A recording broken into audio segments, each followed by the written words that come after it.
Bismillahirrahmanirrahim. Bismillahirrahmanirrahim. Assalamualaikum warahmatullahi wabarakatuh.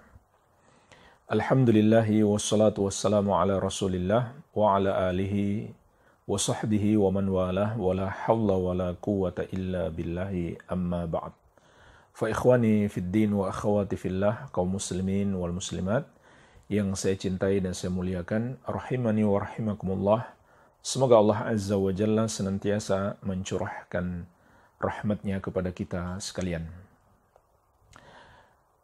Di dalam hadis yang diriwayatkan oleh Al-Imam Ibnul Mubarak dalam kitab beliau Az-Zuhud, dari sahabat yang mulia Abu Umayyah Al-Jumhi radhiyallahu anhu, Rasulullah sallallahu alaihi wasallam bersabda, "Inna min asyratis sa'ah ayul tamasal ilmu indal asagir."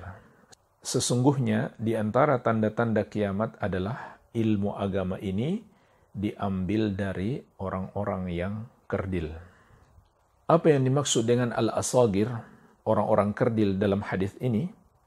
Al-Imam Ibnul Mubarak rahimahullahu ta'ala menafsirkan sendiri, kata beliau, ahlul bidah, orang-orang yang mengikuti ajaran-ajaran yang baru di dalam agama. Bid'ah-bid'ah, baik itu dalam pemikiran atau akidah, begitu pula dalam amalan, yang sama sekali tidak pernah dicontohkan oleh Rasulullah SAW dan para sahabat beliau radhiyallahu ta'ala anhum ajma'in. Maka jemaah sekalian, inilah di antara tanda kiamat. Ketika orang-orang yang menyimpang dari ajaran agama itu sudah dijadikan sebagai rujukan di dalam beragama. Mungkin ada yang mengatakan, tapi kan dia bergelar doktor, bergelar profesor dalam bidang ilmu agama Islam. Maka kita katakan, tunggu dulu. Jangan hanya melihat gelarnya saja. Lihat dulu dari mana dia mendapatkan gelar itu. Ternyata mereka dapatkan gelar itu dari mempelajari Islam di negeri-negeri non-Muslim. Di negeri-negeri yang tidak punya kapasitas ilmu tentang keislaman. Bukan pergi ke Makkah, bukan pergi ke Madinah, atau ke Mesir, ke Yaman. Di negeri-negerinya para ulama Islam, para pakar dalam bidang ilmu Islam, bukan ke sana mereka belajar pada umumnya. Mereka belajar di Eropa, di Amerika, dan berbagai negeri yang lainnya, yang notabene-nya adalah bukan negeri Islam, atau negerinya orang-orang non-Muslim. Bukan para pakar dalam bidang ilmu keislaman. Tapi hanya sekedar orang-orang yang meneliti Islam. Bukan orang yang mengimani Islam sebagai ajaran yang datang dari Allah Azza wa Jalla kepada Nabi Muhammad SAW untuk dijadikan sebagai pedoman hidup. Bukan. Dari sanalah mereka mendapatkan gelar doktor, profesor. Jadi jangan silau melihat gelar-gelar mereka. Tapi lihatlah, apakah mereka betul-betul memiliki kapasitas ilmu keislaman atau tidak?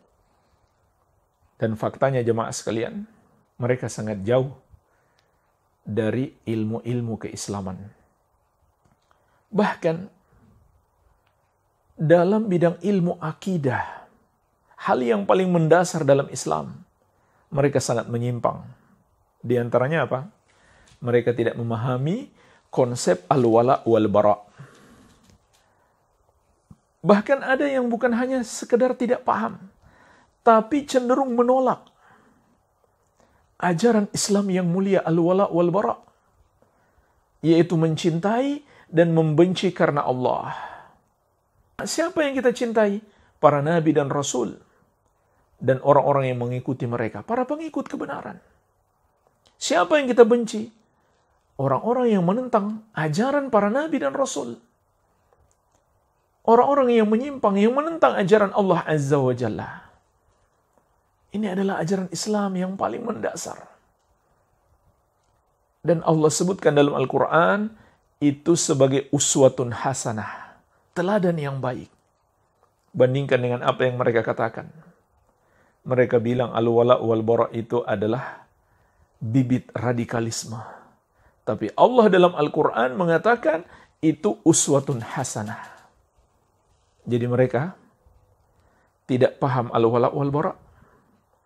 Tidak juga mengetahui apa bibit radikalisme yang sebenarnya. Dan juga asal menuduh tanpa bukti, tanpa data. Orang-orang yang tidak mereka senangi dengan tuduhan-tuduhan radikal, teroris, ekstrim, dan lain-lain. Maka dengarlah ayat Allah Tabaraka wa Ta'ala yang mulia. Qad kanat lakum uswatun hasanah fi Ibrahim walladzina ma'ahu idh qalu liqaumihim inna bura'a'u minkum wa mimma ta'buduna min dunillah kafarna bikum wa bada bainana wa bainakumul adawatu wal baghda'u abadan hatta tu'minu billahi wahdah. Sungguh, kata Allah Subhanahu wa ta'ala, telah ada bagi kalian teladan yang baik, uswatun hasanah, pada diri Nabi Ibrahim dan para pengikutnya. Perhatikanlah jemaah sekalian ayat ini. Nabi kita yang mulia Muhammad SAW dan umat beliau diperintahkan oleh Allah untuk mengambil teladan yang baik dari Nabi Ibrahim alaihissalam dan para pengikut beliau. Idh qalu liqaumihim, yaitu ketika mereka berkata kepada kaumnya sendiri. Perhatikan. Mereka ucapkan kepada kaum mereka sendiri, kepada anak-anak sebangsa dan setanah air mereka. Inna bura'a'u minkum wa mimma ta'buduna min dunillah. Sesungguhnya kami berlepas diri dari kalian. Kami bersikap bara' kepada kalian. Perhatikan jemaah sekalian. Ini ucapan Nabi Ibrahim alaihissalam yang kita dan Nabi kita yang mulia sallallahu alaihi wasallam disuruh oleh Allah untuk meneladani, dan Allah sebut itu sebagai uswatun hasanah, teladan yang baik. Kami bersikap bara' kepada kalian, wahai orang-orang yang menyelisihi syariat Allah, wahai orang-orang yang tidak mau menyembah hanya kepada Allah, tetapi berbuat dosa kesyirikan. Ini kata Allah dalam Al-Quran.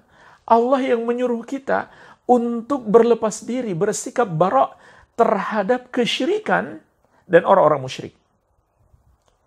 Inna bura'a'u minkum.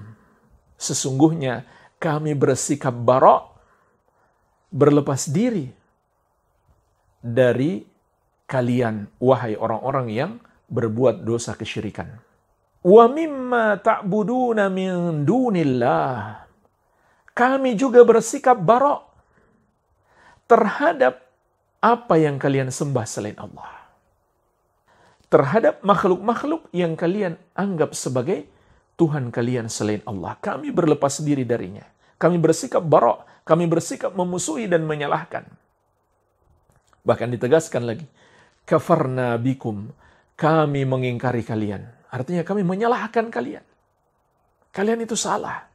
Artinya Nabi Ibrahim alaihissalam ingin mengajak mereka beriman dengan menjelaskan, kalian salah, ikuti yang benar. Dan kita nggak akan mungkin bisa berdakwah menyelamatkan mereka dari dosa terbesar sampai kita bisa mengatakan kalian salah, harus mengikuti ajaran yang benar.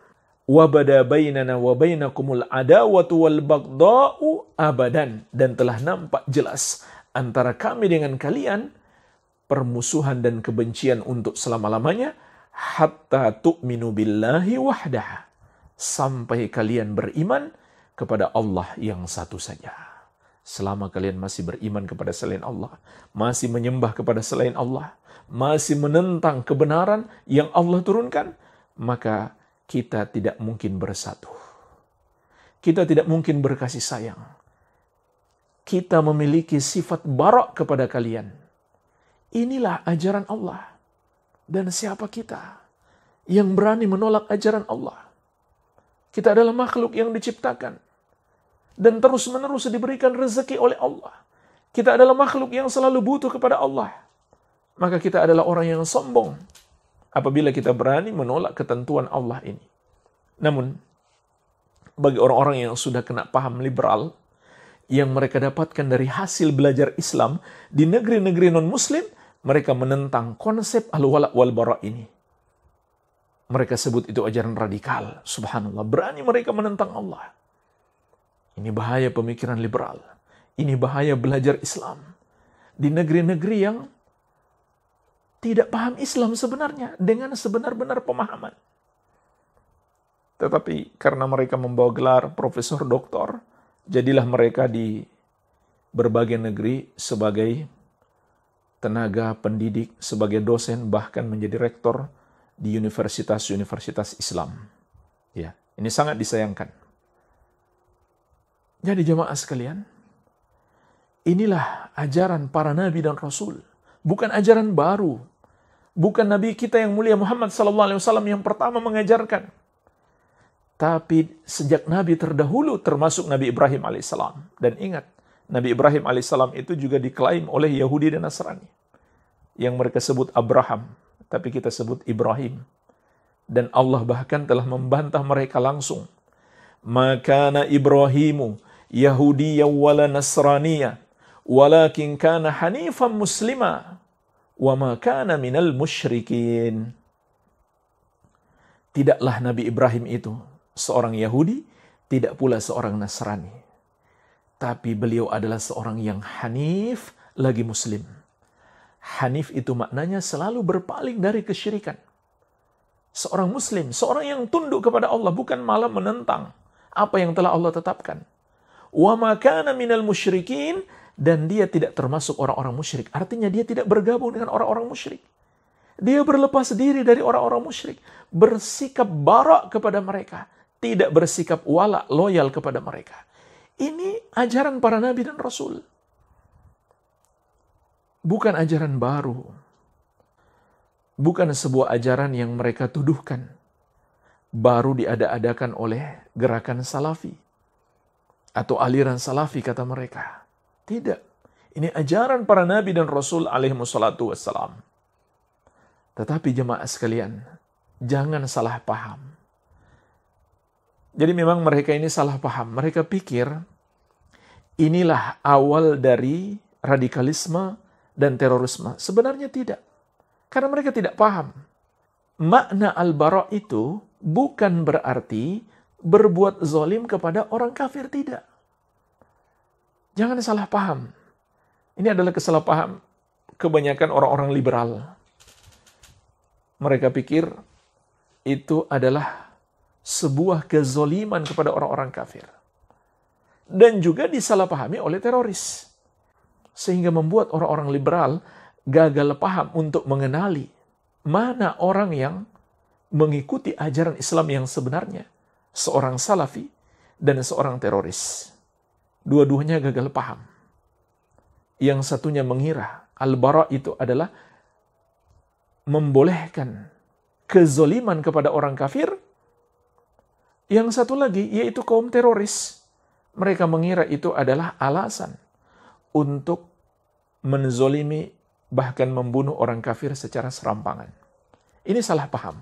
Maka jemaah sekalian kita tegaskan di sini, al-bara' berlepas diri dari orang-orang kafir tidak bermakna boleh kita zalimi mereka, tidak. Oleh karena itu Allah telah memberi peringatan khusus di dalam Al-Quran. وَلَا يَجْرِمَنَّكُمْ شَنَآنُ قَوْمٍ عَلَىٰ أَلَّا تَعْدِلُوا i'dilu huwa aqrabu littaqwa. Janganlah kebencianmu kepada satu kaum membawamu untuk tidak berlaku adil kepada mereka atau berbuat zalim kepada mereka. Berlaku adillah, jangan berbuat zalim, karena adil itu lebih dekat kepada takwa. Perhatikan ayat ini. Allah yang menyuruh kita bersikap barak kepada mereka. Bersamaan dengan itu Allah juga melarang kita berbuat zalim kepada mereka. Jadi ini dua hal yang berbeda. Tidak boleh menzalimi orang-orang kafir. Bahkan Nabi SAW memberi peringatan khusus, menghilangkan nyawa orang kafir yang tinggal di negeri kaum muslimin atau yang terikat perjanjian dengan kaum muslimin adalah dosa yang sangat besar. Beliau bersabda, "Man qatala mu'ahadan lam yarah raihatal jannah wa inna rihaha latujad min masirati arba'ina aman." Barang siapa yang membunuh orang kafir yang terikat perjanjian dengan kaum muslimin. Contoh orang kafir yang tinggal di negeri kita, di NKRI, di negeri kaum muslimin. Mereka itu adalah orang-orang yang punya perjanjian az-zimmah sebagai penduduk negeri kaum muslimin. Tidak boleh dizalimi, tidak boleh dihilangkan nyawanya. Bahkan seharusnya dilindungi. Kata Nabi SAW, barang siapa membunuh mereka, lam yarah raihatal jannah. Dia tidak akan mencium bau surga.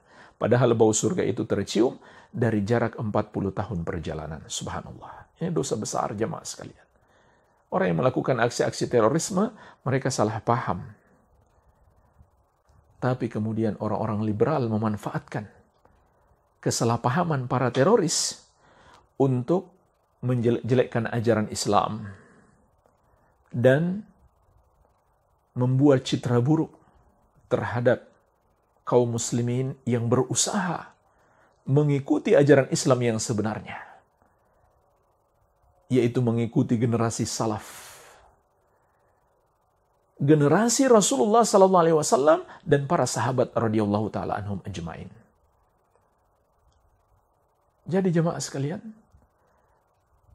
haram hukumnya kita menzolimi orang-orang yang kafir kepada Allah. Tetapi berlepas diri dari mereka, bersikap barak kepada mereka, itu perintah Allah. Dan juga bersamaan dengan itu, Allah tidak melarang kita untuk berbuat baik kepada mereka. Sebagaimana firman Allah,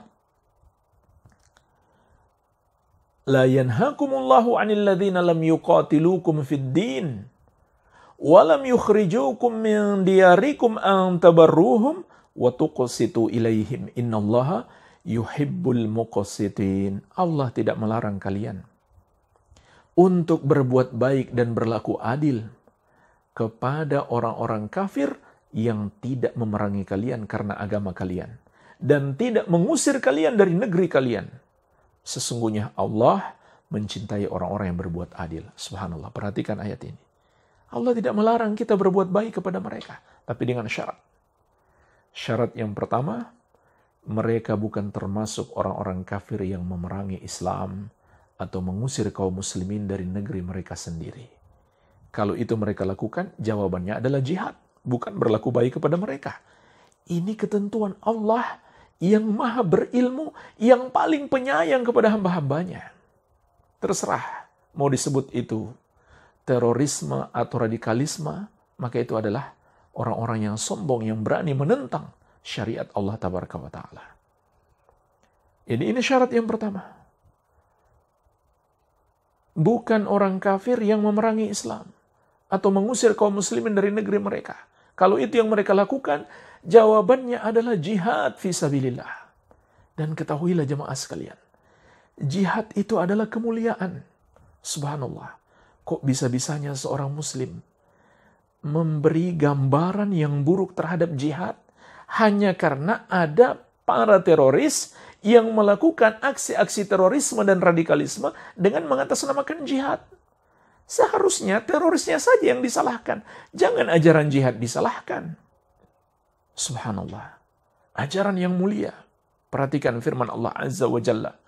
Ya ayyuhalladzina amanu hal adullukum ala tijaratin tunjikum min adzabin alim tu'minuna billahi wa rasulih wa tujahiduna fi sabilillahi bi amwalikum wa anfusikum dzalikum khairul lakum in kuntum ta'lamun. Wahai orang-orang yang beriman, maukah kalian aku tunjukkan perniagaan yang akan menyelamatkan kalian dari azab Allah? Yaitu kalian beriman kepada Allah dan Rasulnya, dan kalian berjihad di jalan Allah dengan harta-harta dan diri-diri kalian. Yang demikian itu lebih baik bagi kalian, andai kalian mengetahuinya. Subhanallah. Beriman kepada Allah, tidak menentang syariat Allah, tidak menyembah kepada selain Allah. Kemudian beriman kepada Rasulullah SAW, tidak menentang ajaran-ajaran beliau, tidak mengada-ada dalam agama. Kemudian berjihad di jalan Allah dengan harta dan diri kita. Itu adalah perniagaan yang akan menyelamatkan kita dari azab Allah. Bagaimana bisa seorang muslim memberi gambaran buruk terhadap jihad fi sabilillah? Begitu pula yang ingin saya ingatkan di kesempatan ini, seringkali orang-orang yang memberi gambaran buruk terhadap jihad fi sabilillah, mereka mengaku paling NKRI. Mereka mengaku paling Pancasilais, paling top dalam membela negara. Maka jemaah sekalian, mereka itu lupa atau mungkin pura-pura lupa. NKRI ini bisa lepas dari cengkraman penjajah itu karena jihad fi sabilillah. Dan mereka lupa, para penjajah itu bukan orang-orang yang beriman kepada Allah dan Rasulnya. Coba kita lihat dalam sejarah bangsa kita.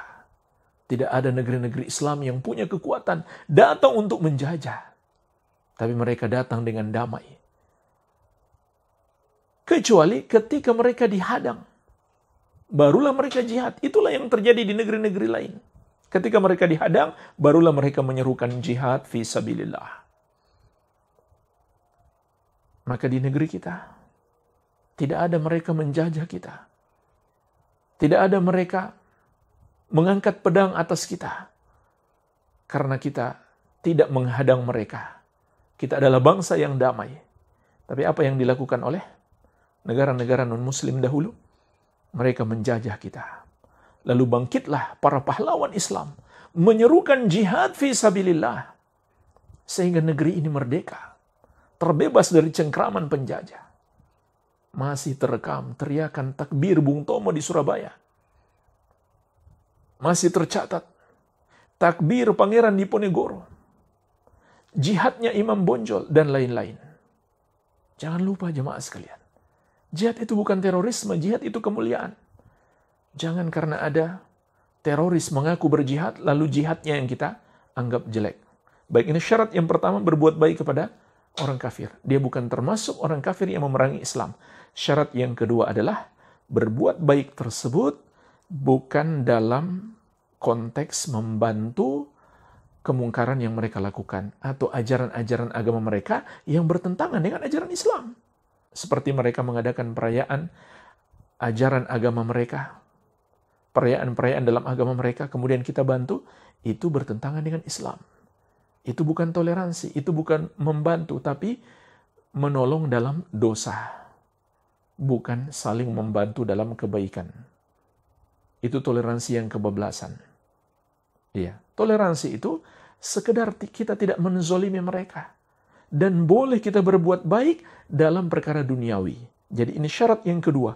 Berbuat baik dalam perkara duniawi. Bukan membantu dalam hal keagamaan mereka yang jelas-jelas bertentangan dengan ajaran agama kita. Tapi bantu secara duniawi. Misalkan kita kasih makan, kita kasih bantuan-bantuan ekonomi, kita kasih pengobatan, dan lain-lain. Jadi, Islam tidak melarang hal tersebut. Bahkan menganjurkan kita untuk melakukannya. Maka ini perlu kita luruskan kesalahpahaman para kaum liberal, walaupun sudah bergelar profesor, doktor, tapi belum tahu juga tentang konsep al-wala' wal bara', demikian pula konsep jihad di dalam ajaran Islam yang mulia ini. Oleh karena itu jemaah sekalian, yang pantas disebut radikal itu adalah teroris. Dan salafi tidak pantas dihubung-hubungkan dengan radikal. Apa sih arti salafi? Pengikut generasi salaf. Siapa yang dimaksud dengan salaf? Rasulullah SAW dan para sahabat radhiyallahu taala anhum ajma'in. Bagaimana mungkin pengikut Nabi SAW dan para sahabat dihubung-hubungkan dengan terorisme? Yang melakukan aksi-aksi terorisme itu lebih pantas disebut sebagai khawarij. Bukan salafi, walaupun mereka mengklaim salafi. Nah, disinilah mereka tidak punya sumber data yang valid atau gagal membedakan mana salafi dan mana teroris. Subhanallah. Atau memang dalam hati mereka ada kebencian terhadap ajaran pemurnian ajaran Islam yang sebenarnya. atau ajakan kembali kepada ajaran Islam yang sebenarnya. Karena mereka punya agenda-agenda yang dititipkan dari negeri-negeri non-muslim tempat mereka belajar dahulu.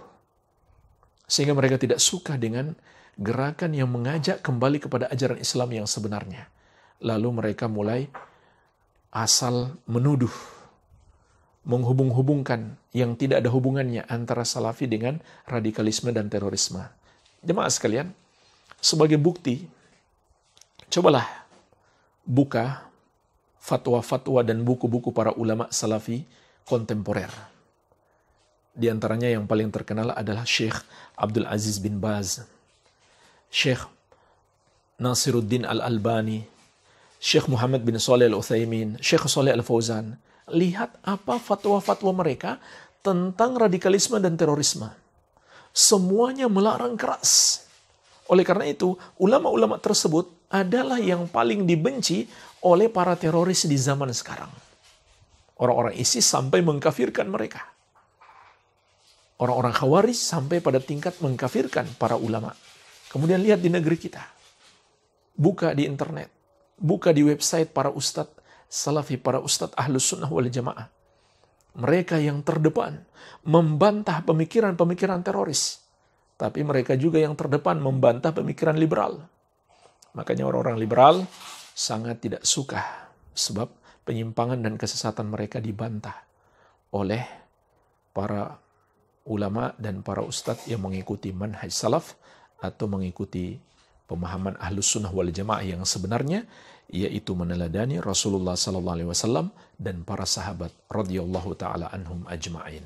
Jadi itu adalah tuduhan yang tidak berdasar, yang sangat jauh dari kenyataan.